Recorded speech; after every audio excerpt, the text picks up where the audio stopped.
ka waka je mala chakon dia nere ke chot gan ka gat ke yem boy en mama mwali ne ka dia Europe kana Africa ka America kan Canada ka Australia kan Asia ne ka dia la pan ga kan binte ko lo ner kan dar je kan kon yal pos kon gan dia la konten ante din mu gwa mu go baket de la ran o ye chokwer mindi chale ka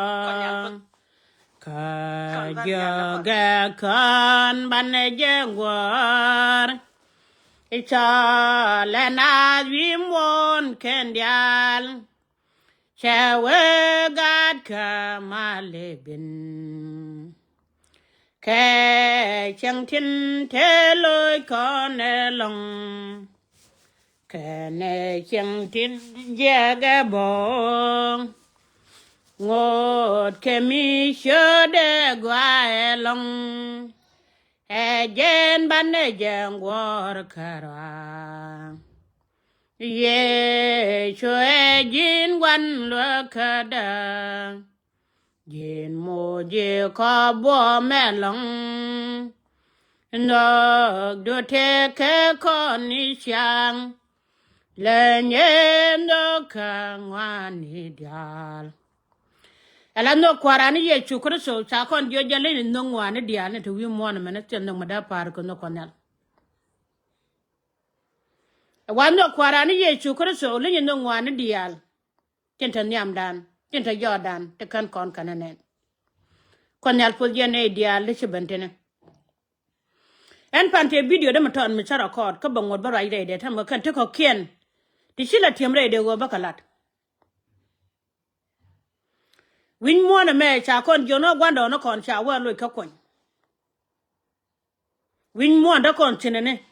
cha wa lo ka kon cha kon jo gwando no kon en go yang point de mem wiran en mi ko de lan mama mwal yala la go kacha wang da lep ete ka tinana wang da lep go kwido re me changa chalten panan buna ka media te de ben milat ke kaya kon tu yan mai pa na ber ka kana nen mi so wang le biran ko da mona kayende te jin ga de ne ke boy kimna la na mala na kwiri te na en yenda mi cho wang kur de ji ko di ka cho le di wo ba ne dai daran ka lo nuar di mai kon nyal di yo chul pin de kan ju tet kan jetara mi yo kon nyal la so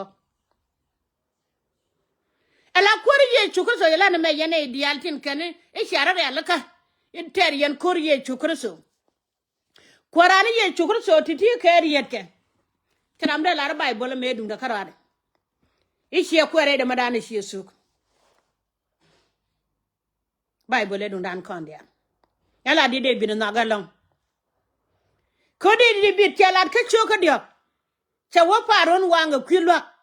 Cha ko jo ngi tar ngwana ma loko nyal. Me chine di ngwaro je kwidama. Wini di ngwana kwida kana cha lok bu joga je. Dunu o jin ko do loko nyal. Ka jin bomda men kap gidan nyal. E jani chen ben wale ti ba dor wolte maka ngaba pang di al ku be loko nyal. Be loko da. Ko la pa di jom je tara. Kala tengle je nyono pin. Lok be ka jin ko nyal ka fosa ka neko. La de jang kon de bit korani ye chugo so ma pat ja wujja den ger du ngara mala ter ko kore de kore choter de jam nyal de ko chul nyal ka kwai lwa gwa nan de kan ben wi mon de kan ben nyen ke de kore ye chukar so nak nya pon peter ko ne ko la gok me chu kore ye chukar so la no je ne be liu chu peter ga chu peter to di shetan che jo wura ga ga de shetan Yene ideal tin ku ye chula chol ko hot ma ko la kan yen chetenu nang na magaro du kel ko kala yen chetenu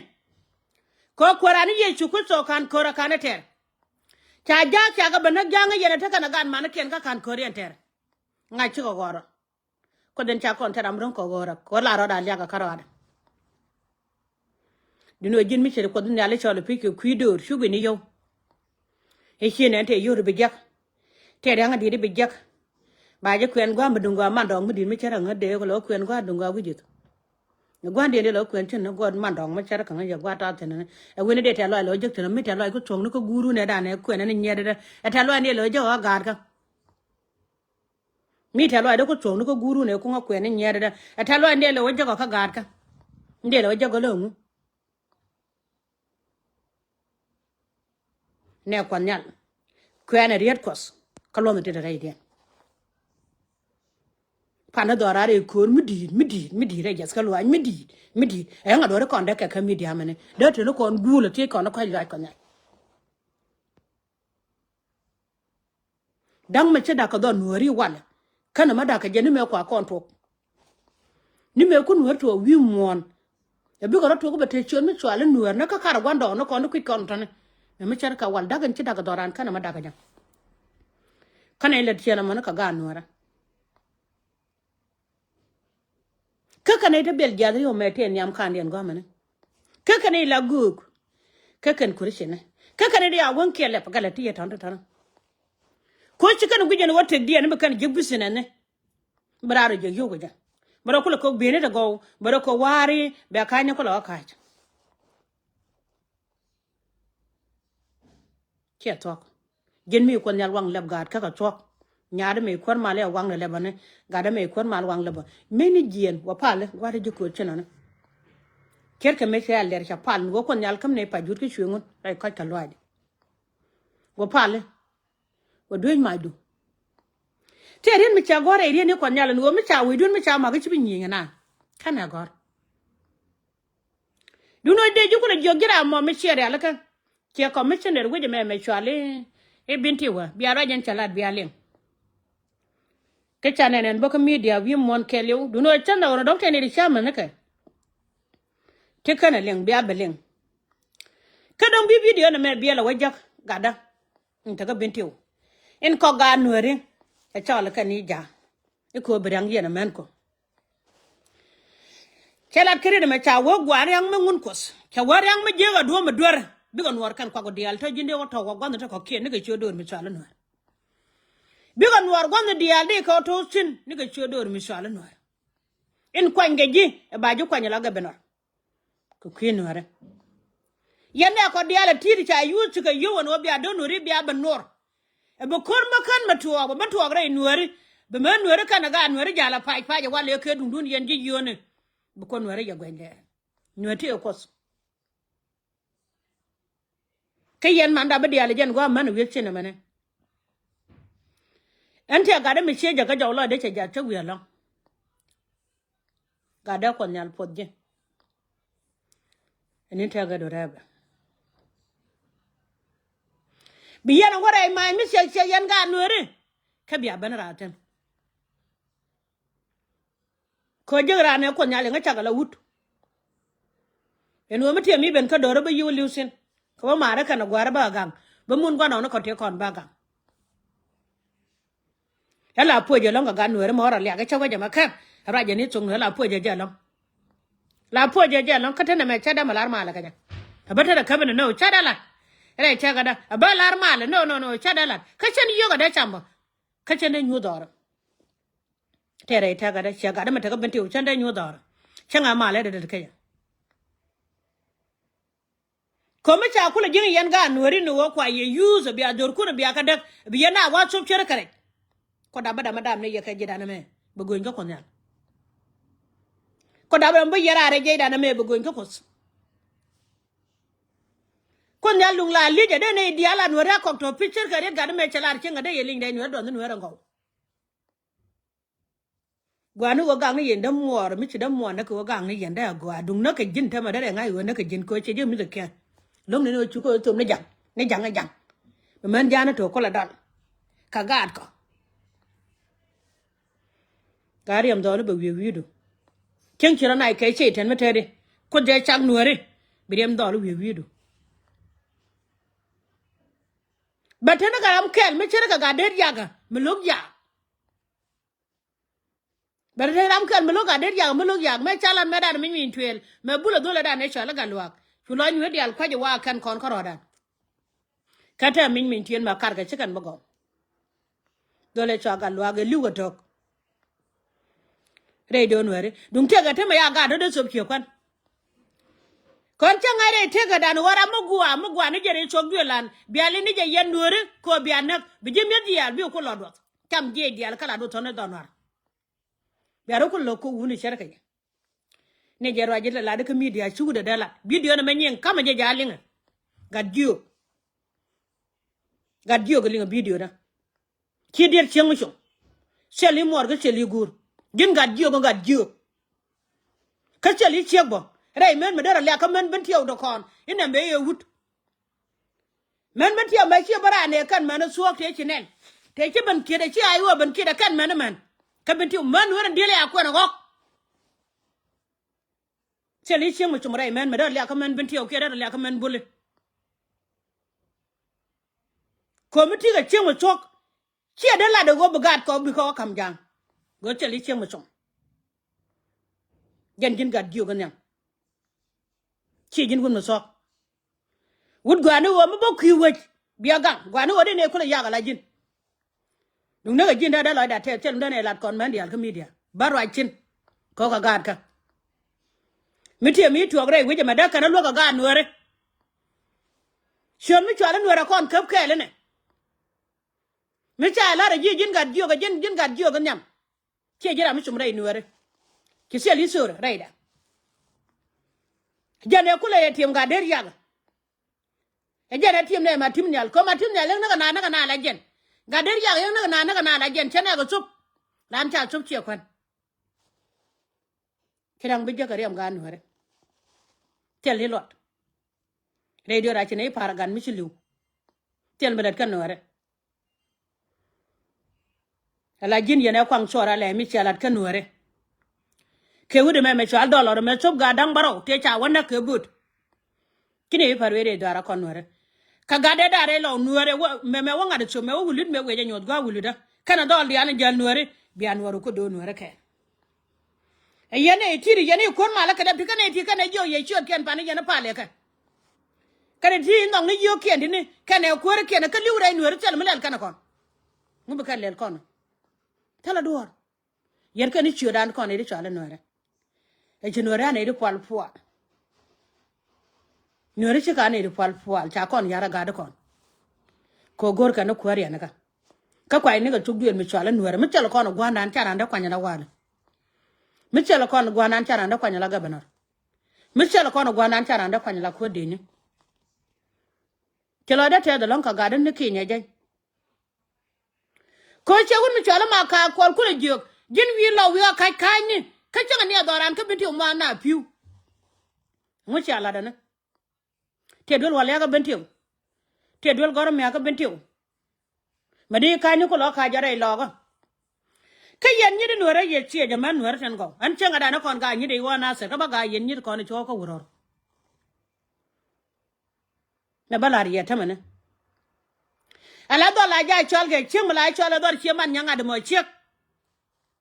te ko na gad kon mi cha cho ko no kana gad kon nga de kon ben jo ga wi ade wech jan gar kur jene jo ga lon jo ko gad jano kala ngar ke ya ngude jeno le de ko jo dara la ro cheno wi ko jin che janga jin cheng no ra tel me de go da we dien che yen ni do bale yelong en ma mo le la no wud janga tere ka tere na me na ka kwan chang to me te che da ba ka me ne ka tere na che da la yalla ya jo ga dar yen ni ko na to kun kwe jan ko di yi chul we gwana baro chen ber ka mal chul ko mala mal mo gwala man mwal dial mal me chwe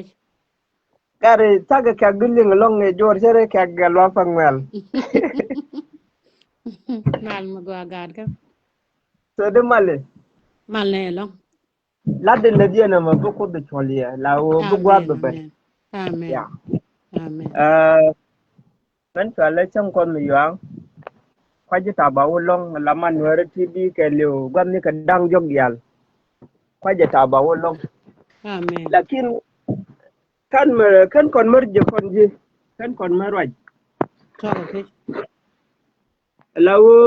tel medin men lada ngan ban nere nuare ban ni ken dang wan dial amen amen ay bakan ner baga jo dora be ka bato medan bi le dor ba ben ku yer ku me kene ben jag pin bang te ka ne ti te jag reide kin to den te ka palpin ka te ka dod ka gwada ton ne ga jag jan kwa kon to na chol na sar jan goda ngan wudu lang ngan ga wudu mi wal mi yom ngan yes ti chong ko ai to de ner no ro gwam ni ken dial toje amen lakin amen do amen jin en chong ka lew te la riawa to ga to chong te la riawa mm kane dial tel bum ko go bi no re da ka la kwai ne ro gwando no kon kan kon mara kwai kana matuwa te da ko no mandan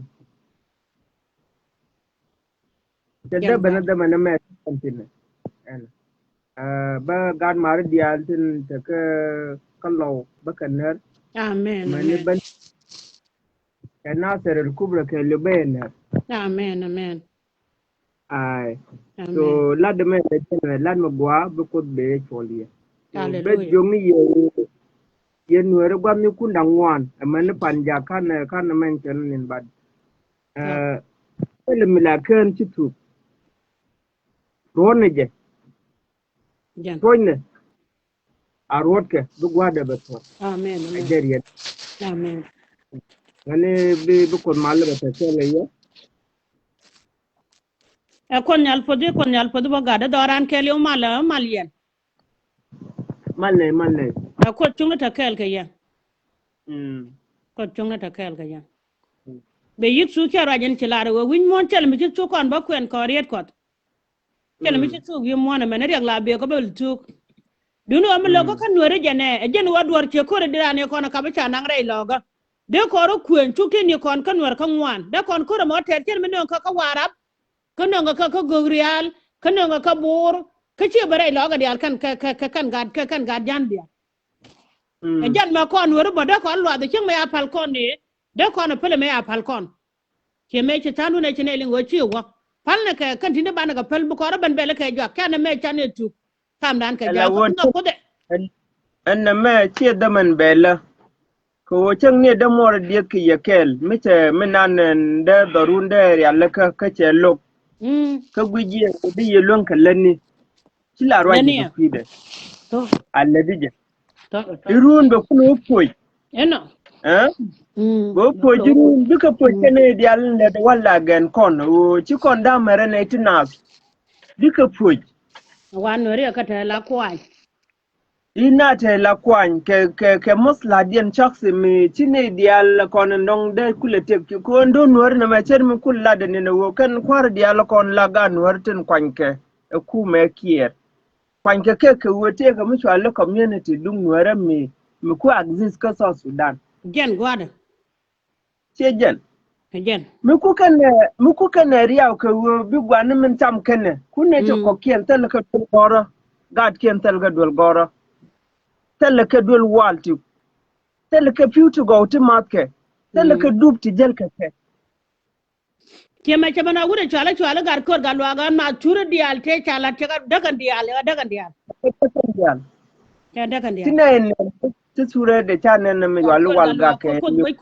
ko do lo ga e chaglo mi cha da ba kan la be wal ya ga re lo ga ma da wal ga chanen ke sure te chwap ke liu mi jen gar kor ga lwa twa la lenga ko medan tane ke gise ke te kore ti kon to medan ngone kwene te un wal ga lwa twa ngani ko lo gwan ngani ko medan yani ya kor ga da ko je okay mi jen terig logo chakalam kace lam ko hok mi gat kwarun mi wale galwatwa ko galwatwa ramu maruf long te lam ko hok rei logo mena a chang che bil liu ko chi kon den nong ni wo be chi kon bi goru wo be liu lakin bana ramanan la mi la chul chunga kunyal min de kon tinja ko rade wo akan lede torn lakin atu wide a can ke bile liwore ne masal lakina tu guida ba tu guida an wal ga cha wango kana ga kamantin tanak ba ka kwene Wow. min ko le lukurwa da basa wo ga ka titian tin dong de ran loy de dong runi ga nuara mi de rai logo de le de ka ke de nuar ke lu de le de ka ba wotil ke ba gwe jor ka kwi gwan den nan de tie ka nuari wo chen bi jong ya pale ke ka lakin ko min ci gura la da wi nyoga le ni run Jan chen bi God. la nu wo chwa na mu ye ne jaga ga de lakin chwa ka minan de kam nyal ko wo gwan me dan ngana kap kan jen nyal nuari Kap kana kan yala mi ce nuere. ko Kana lo kul ko me balwa dan jan. mi la ni te ko lo ko kan ji kan yi kontrol me dan jana kuar an gwan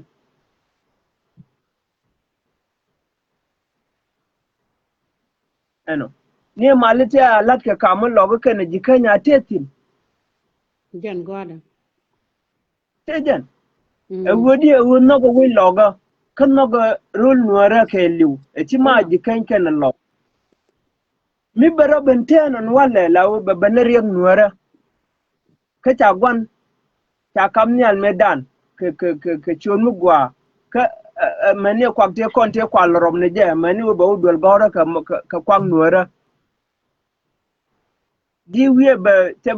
be tok a lor no ba te ga mi le ro kore so kon ti let ke kwida alle no kon ko da man man ta te da man bela alle no kon ko mi kon jega alat ke ni je yo cha tok baramo ka min lode mie kwa wo chine igor wida ka wo jinchi kolle ne wo jan ra mi gwi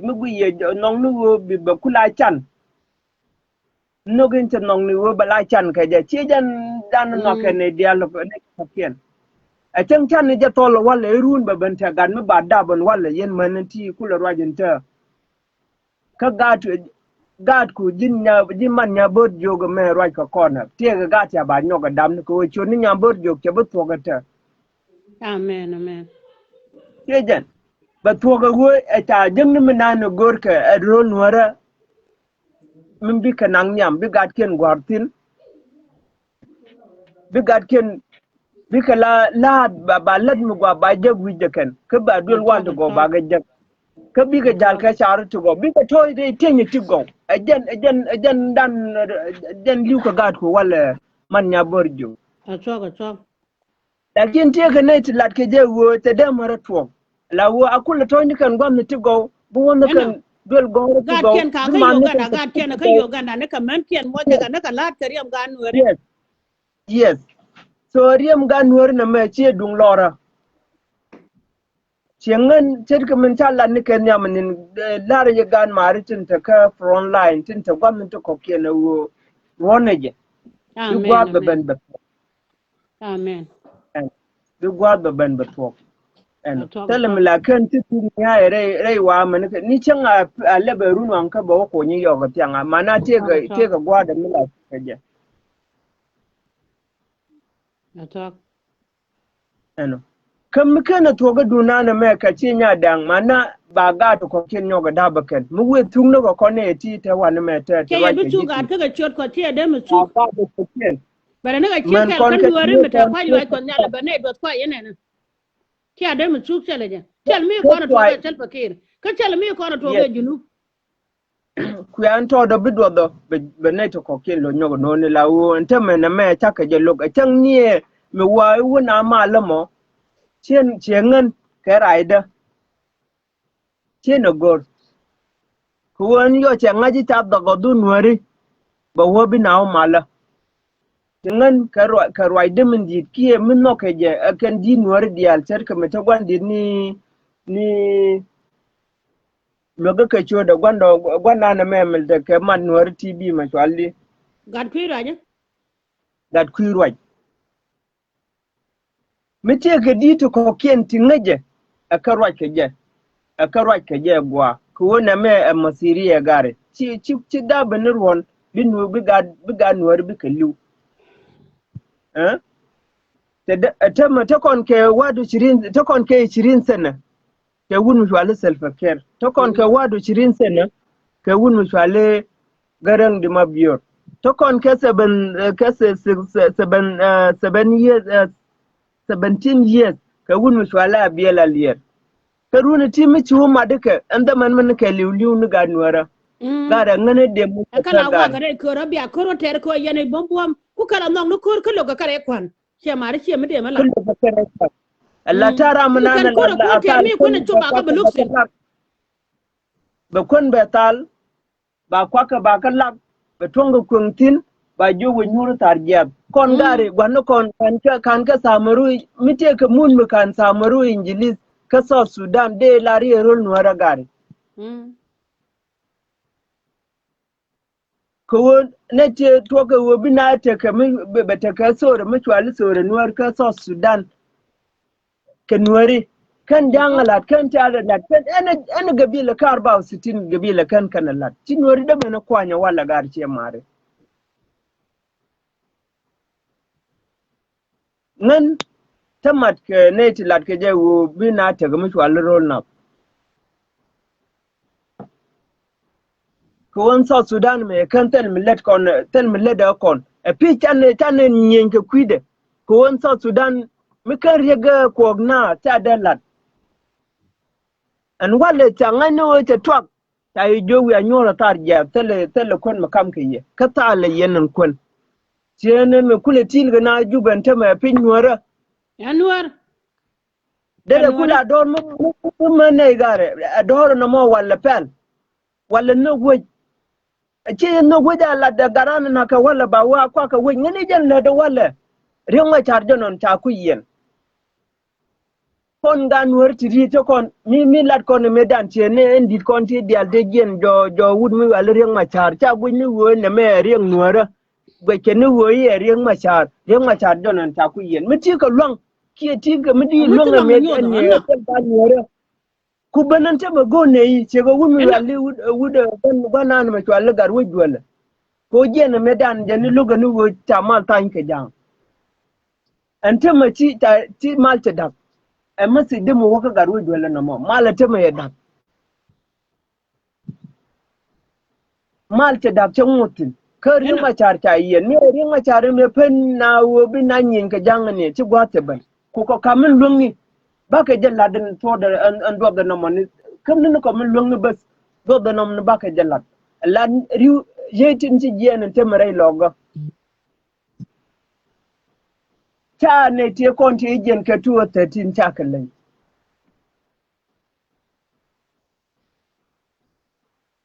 adaman midi minan long bodi yemun dara na long min do dien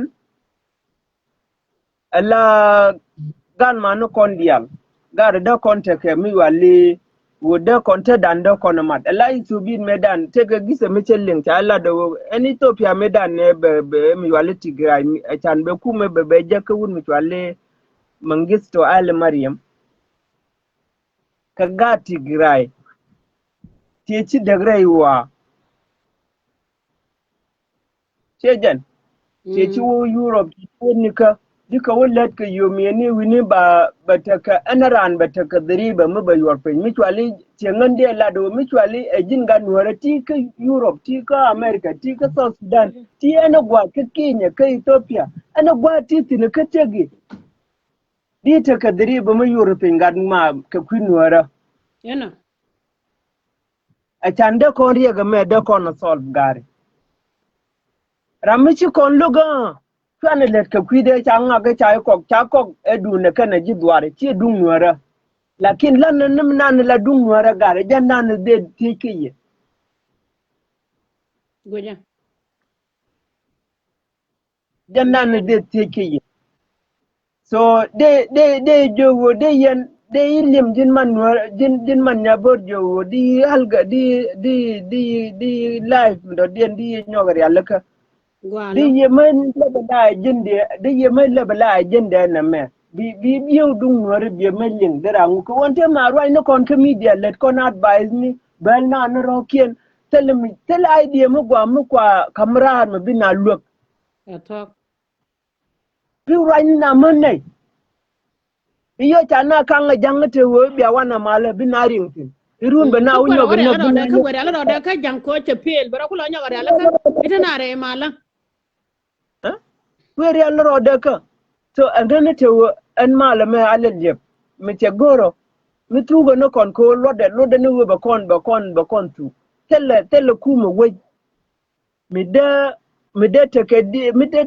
differences la differences dung politician tin la mo ka hello ke mustaw bita party me ba kulu wote ne la we nang na community chejen community mun kula motin da mun kula lade ka zatu la wonta men self care ku gam ni jen kanwari ce ne machar gitu arian ku kar la palpin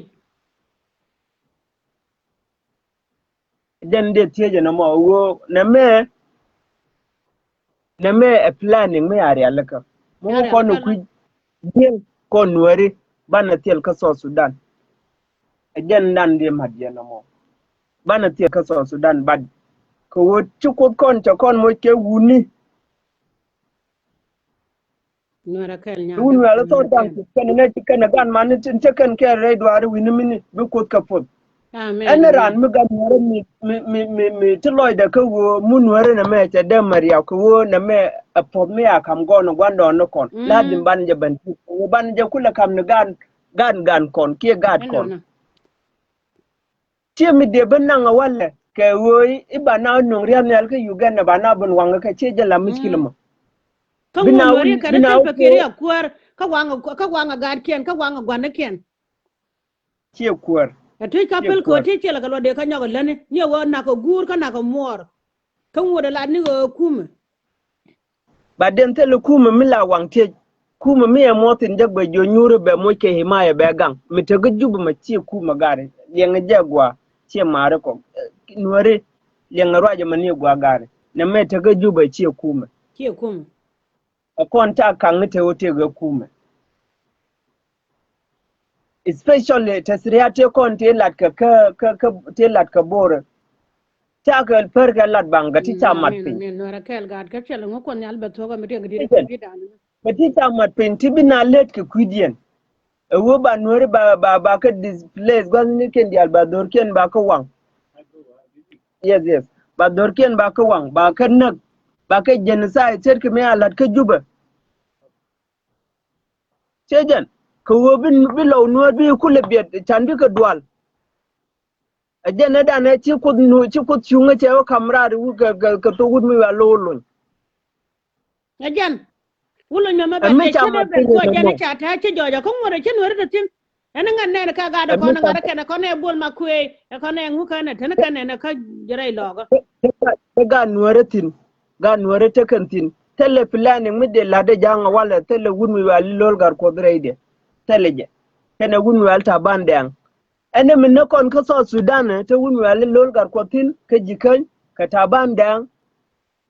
ka wunmi wali tut kaw galwa akan wundang jog to na kan wari wala mu yere bunu de gwam tay gor gwam do dina kan godang jogo to enera mi ne kon ka jogani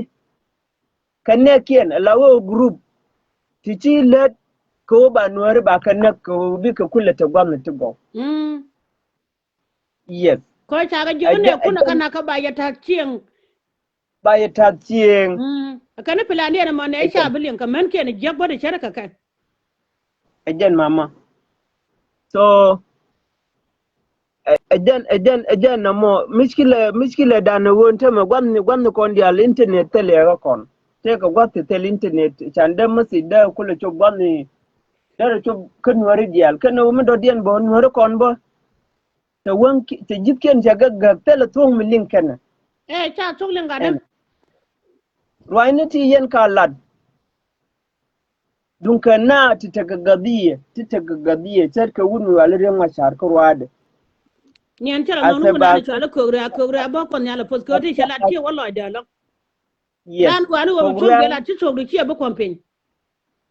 nori akan do to ko ba do ra kamra na tede die ne ko lu ko rodien karodien we nyon ga na ba me ara mi chalon mi chala bar jenen tu ko kan ga gambele te nyene ne ka kai kan kanite a perpe ni te mi chen nen ka ji ka ci gal yana ga gambele yi kan nen me ka ne di kwar ma la ka le ne e go ba gwan ta den be ba nang na gwa ma ne chika na gwe ka bi le no an tena men an ka ji ka media ba ko do po da na ka cho ka do ku do ka tel mi tin ejen la won ta ma an wuni da raw kan wore kan la leng roi ni kenta me ci wo me asab riseje na na chalab rama ngej min le roda ka so Sudan ke lewe wun mi wala reng machar mere ude wun mi wala galwa bum ka Ethiopia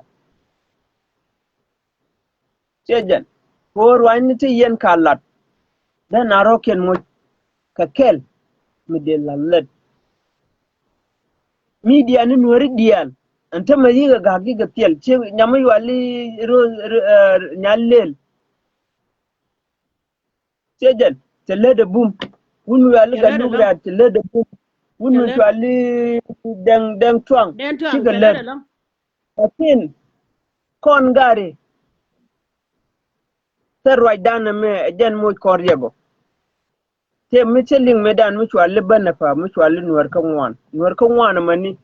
mi chere ke ji se ji dung jan mi wali me twala jangal der pon chene mi suga na ka je kan je chene di ale twala jangal der yes kana rulu mi kon jem piken ko lengu min tel ko kon lengu to kon ka degatara to kon ka PhD ni ti ma ci dem le riek ma char ko ka na ramado dien mi doctor ka gan wore mi dem gwa char ka kuidan ga angana te wo mi jin PhD wala doctor ka te ga mugu jin mi da gwa ka nuori aleka le kam nin nyala den ban nyur ka kuida ban jalla le de tan kam ka yow ka ran ne ka jem ne kon de ga chol ga da de ga chol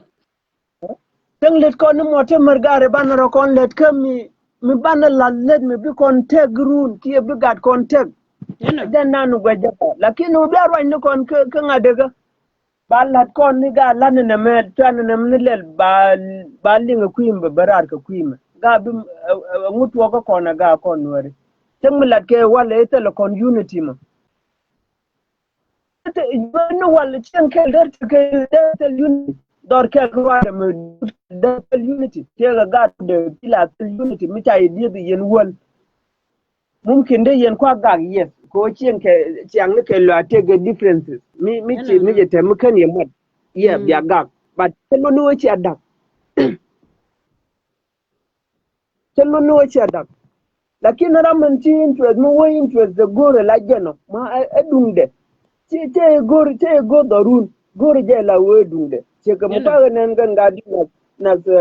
na par kole na gunu yo alma kal kole na ana ramite agenwari wala mille nwari je gore ni interest de kana gidware ramone ci dandan del pelen le nwara ko na masro bita ba toga nwara la wo ci guno ko to kon ka man ti bidap to kon ka gati ba ti ba man kon ti bidap so te ba toga masro mu bara long kia gwina gadi nyati ana kono dole nyati ana kono ti nyud go nyenke jel kana nga ne kia na gadi nyati ana na me ke pid vida na la ter ku kon ter kon wore ka ban ter ngaje jaga mene kam nan ka janga ngur chung ne jenten panya la kor ami mi ci kor nguna kor malam ngaje no ban wore kula ko re mu di ci ga jak gwaje man molde Allah ke sanar ba ta manin ngani ta nuwar na ka siya ja ka rol ga ja ne te na ka ngani ci ka jang ngani ka jang okay ka jang te kari to ko ke na arkin ladbo manie ne re equatoria mun te ga ganuwar to dubat te kar ke shabiyati ya wannan gurmi walu kol manya kan ti dia to nan ngake ka ante ma muku wo ti ji jang a joga ji nuwar la duniyam re te ga kai lew nuwar that's and what is in ta connect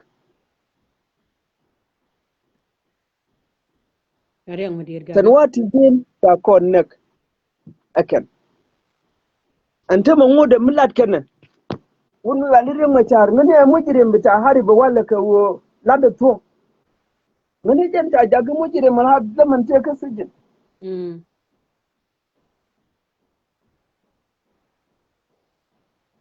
ke ka se jen ta maga ku ngani ka ku nuara eno wo chi nuara chi ka mara kwan sengan de jongi ye nuara gwa ni kun dial ti yentin ka bantiu ka western ka ka central pan ga nuara ka la lo pan nuor ka ka dor je kan nuara man jikan chijen wo wun mi wal re machar cheje la problemo re machar lo da no wo kon chit kon den mara kwan ko kan siasin tin de re machar kule jabum kan dial chika kairar ki let ka kel kairar ka jam amani general bo amani general ko ndial ba den tet kel krwa de chero da mami pade chinga de pelan wuri chalta bande ngnen cheda pel ga jan pon chen nam tetin kan pel tamare ka ta go kan nang jok kan ga de tindit ay kan mare chen chu don tamare nuore den tabanda chejen la wo tet kel krwa de mama chero da pade chero de mar paden tet kel krwa de dum che diel ka jabo wun mi wal re machar che jien che kwa ga la ve chen ta dare jien da wo ka London ko che jen che ran so Sudan dare wo lakin ka wo che no go wo banware ba ka kamrare ri ga metakantina gar ci kon la pol gara kon ci pol gar nuare ha ci don ko gwa ton gada medare ne lo ma ko me kon nyala joja pare o mai ko ne mu chugo kan jere lo go ke lew da karo liek sine no ko chak ja chen be chonga lo nur ne ken me ne me mi ce ri machar gare mi ce ri machar da kon kwany mani chen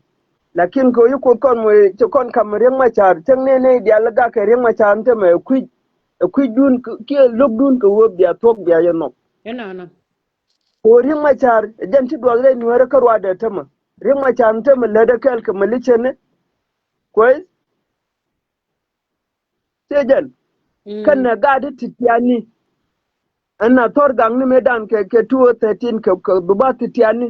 chika macho duba ke ti top general che ke mete morom ga dad ya ga kan ne tangi ne kanga ke won mai ni ti ga juba no akan ci kula top general an ta kana na meje general an wun wala tor gang kana gan ma no kokien kan ga ni choptin tin lat ka koron wala mana ka ga titiani macho sejen so min biang ngaji wo ne tin dot kel ke run mi wala riang machar ka ngwane de cheng ka ne dida ka ne kere da cheng ka kan kwara ti an to ya ko ti chu de to ti kan chu gam ne ti lakin bi gwa be ban bi ko be ye kun ba ka yob baka gang gada ka ko kan nyal ye ken gang bi ko be ye kun ba ga gang an gwa ti yen ti no tel bi ye jak amen ele mi nuore na me mi chang nuore na me ele mi chetere rei mona mani tel mbi ye mi jak che mun gondo no kon gada yes mi tel che mbi mun ka gondo jak no kon abikan enjoy big le tene gwa mo te wun mi wala pol nang tin na ken wun mi wala chol ton po ban lo bikan jak min do dien de nyog matin uh kon ci kon lo nu wo banete ke munan mu gor kon gola gor kon nu wo kon so Sudan ata ka ala ba wej eno tang ne tasriyate kon je ala do kon tang taga to bu mo rol jan talako moten mu gone ya kie ena gwa me do dien ka 64 gabila ena gwa ka 40 gona mne kuma dung reng ma char mne kuma ena gwa me yi choptin wi la wo jin kuma ci wo la wo jin ngadaka ci wo la wo jin moten eno ka ramu kuma ka lew ramu nong nu wo ba wej ba jalat birik dialtin kon tin chai jaga wala bi ka yigrut so de jongna ko loy dana ci kaja chang chana o gwamu do dien anyon je wimon ko wo kon ci ne nong nu wo binne ko teme kon jagin neti ta kon la jor la wo ta ungan ramate yo la selfaker ko wo mo yena ka yo ta minan linge milade ajan no ka ne jamu wimon lakin nuna jana wo kon gone ni wo bi wej bagwa tine nong ni wo ba ka ya na sa na to ki dan ba ta ka mal ke le jana gor kono chele ma gor kono golo ajan ano de jong me ana gwa ci wutino jinda maro mo en gwa yi wutino please lam ni ye ko alle de fi kod batakel ga en ba de ran mi chu mi le din chuong ko da te kel ka ji Amen, amen, gada. ai Amen. ko mi le de na che dur ka en prize no ku kon pe en wale kon nuari che dung dan kon koro kon dung so Sudanese ajan nan ku kon la fraud ka je ko bitang liu wala kala din chuong run bi gwa ban ba chuong no liu ga ji wala mani Ber kamal gada me chebe na ber kamal. Mama Molian. ai Mala magwala. bi What did man? Mala magwala. Lingo Jodre, a market, Mama Molian. Amen, amen. Kaya Garrett, the other way, Project Mary. Picture phone. Weye. Nya ku meni ban ban loga. Gwala. Meni jawdu ai nyal jawdu ku yalla. okay Ani cha ko na ala da wo dole jani ci da ban. okay Ye buga. ala wo bigwas ba banirun micen ci liu wala bigwas ba banirun ka bi chuong na na liu ka ji wala man balo banyal eno chengan de la do michan wo ye gwa gad mare pal no loy konpin kon ci ak the same tanan lat keken eno ko ndungien mon kaneti fasilin ti tel barnamij keke tel ke long tel ke wejdat mu gor kene eno Get gwada. tel ke wej mu gor kene so ngan bi loy de betet ke ji mama de Man jongi maga wo ci de ci ke loy je de la de ke te je. kama uh, ci loy de te long ke fursa ye kama ka ben ba yin ba kan mar dial ba ka ner gon ken dial ko ne tekanti eno ba wo ci got ci tiak ka tel ma ken te fogde Atel eno good. so ron ne te bay ko kon pi ko let kon ga tet kon ko Ena. ramnande kon lo ki ramnande kule chonkel ga kon teleje let kon ka tet kon bad channe je rut ci do no gwa mutot so kun mala bete kel ka ye ka baye bos mani yen ba yen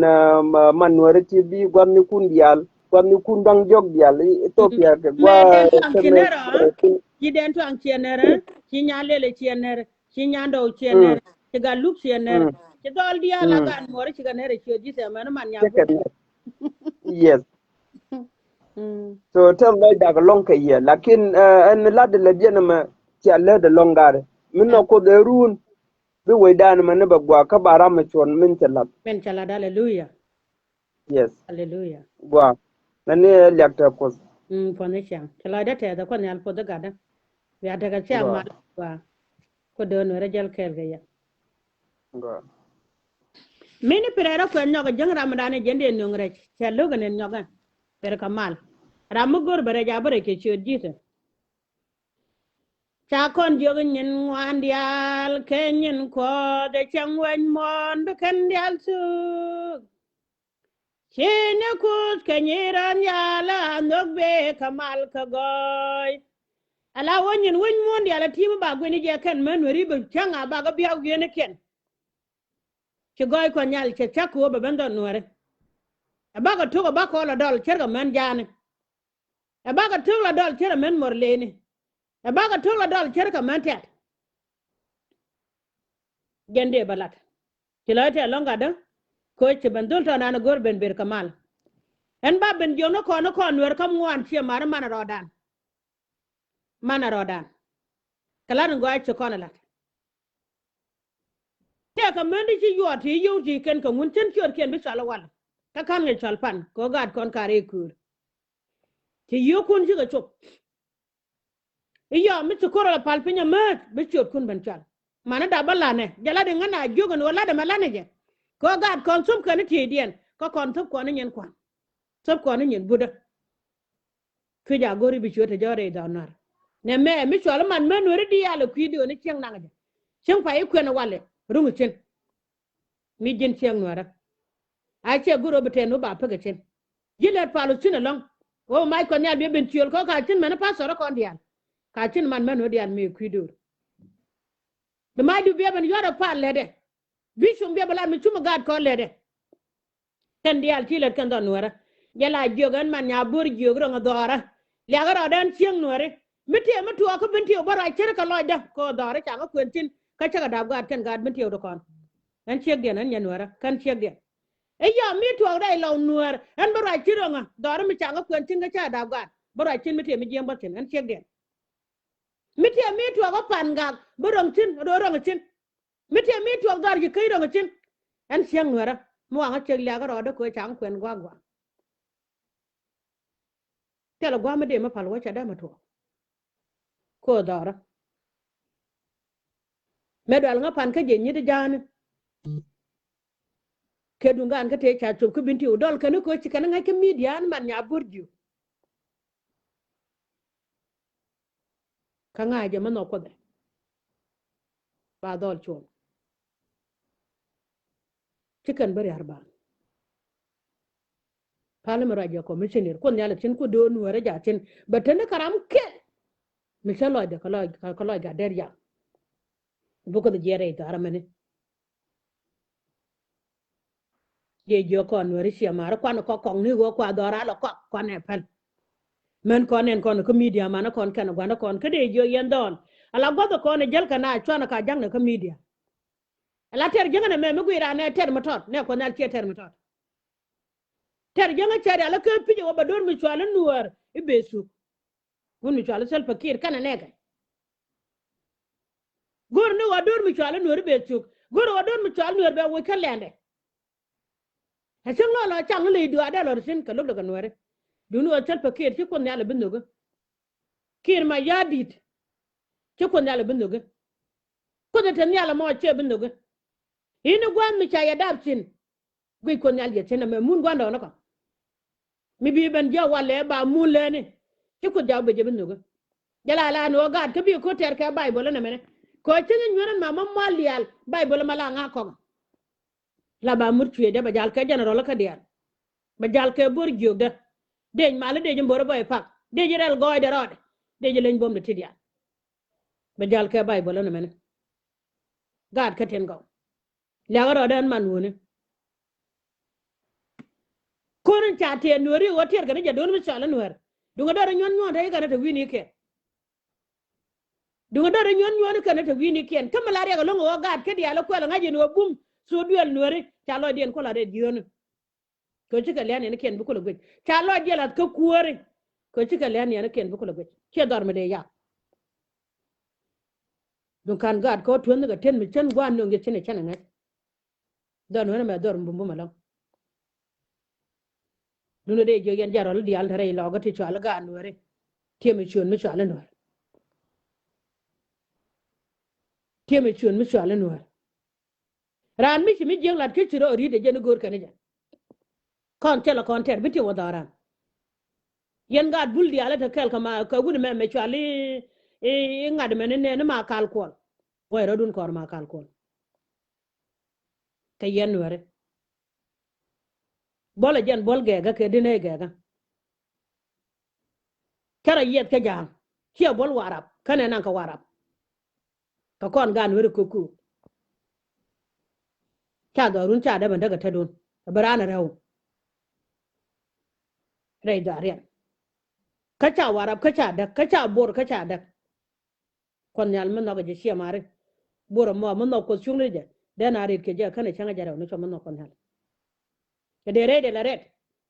man jana gad kia la kap ke bi kane la ngot ker ka ma wutene gure ma kon men wore tela da gad ke dial ta karan tela da kan nyen dial ta ko bos ko do ran ta kele ya gad ke no gwa ma ta gan wore sin ko chak ta kele ke ya ka je re malalar ka kon cha la ne nya de ne ka ban yo ko chobler wo mi jin chieng mo dang lo du pich kan ti cha lar kan pide go do ko da lo ngai kon ni wo je ne tele piu mutendo mi so biye ka nya de ne somnia mi so biye ka nga somnia ngune e piu ti da ka dol mana da be piu ka ti da ka dol kam mi jira mu lung jala ti ka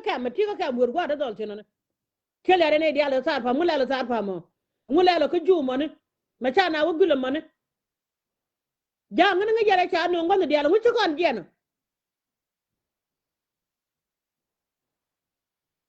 wana gwanda ne guna do den wajil tin ke wune